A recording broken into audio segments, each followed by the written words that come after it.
The South African Civil Aviation Authority has confirmed that it has reissued SAA with an air operator certificate that's both for domestic and international carriage. Well, to tell us more about this, I'm joined via Zoom by Simon Segwabe. He's Executive Manager for Aviation Safety Operations at the South Africa Civil Aviation Authority. Thank you very much, Simon, for joining us. Now, typically, what boxes does an airline need to tick in order to be able to get an air operator's certificate?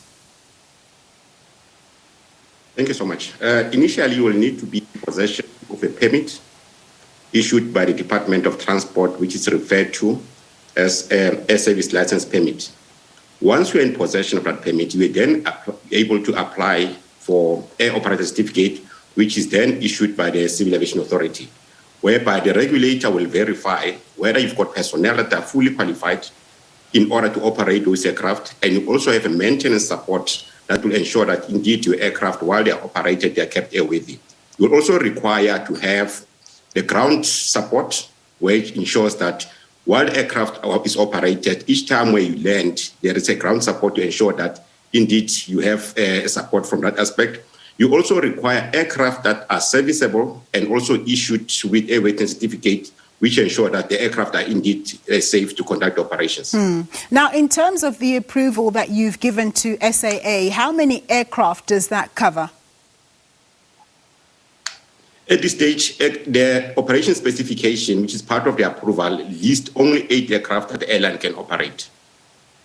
What about the difficulty around the number of hours that air pilots need to have done in order to be able to pilot a plane? Because obviously the whole industry has been really messed up. A vast proportion of pilots have not been able to fly and therefore show that they've managed to accumulate the number of hours.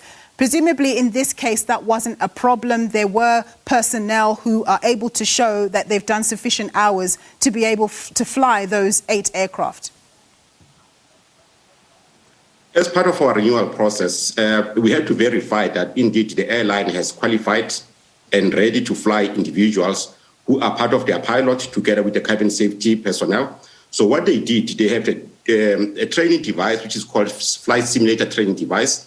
And the pilot were taken through the state of readiness to ensure that indeed when the airline commenced with the operation, everybody who's affected by the airline intend to use have actually been taken through the verification process and recency that is required to operate the aircraft.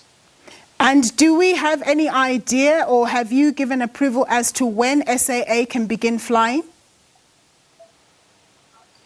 Currently, we've issued what we call the air operator certificate, but the intent to operate, basically that will be a decision of the operator once they are ready and they've communicated the schedule of the intended operation. However, that decision solely lies with the operator.